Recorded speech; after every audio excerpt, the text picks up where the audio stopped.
আমাদের দেশের মানুষ হজ করতে, হজ থেকে ফিরে আসার আগে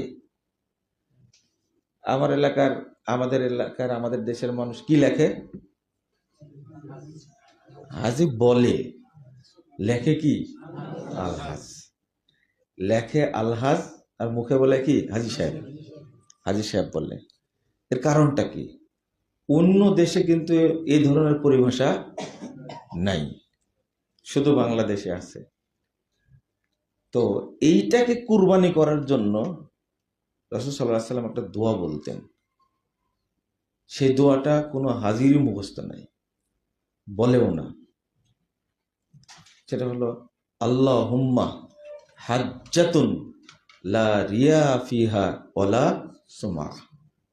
হে আল্লাহ, শুধু হজ করতে এসেছি তোমার জন্য, এটা কাউকে দেখানোর জন্য না, কাউকে শোনানোর জন্য না। আলহাজ লিখতে দেখানো লাগে, আর হাজি বলতে কি? শোনানো লাগে।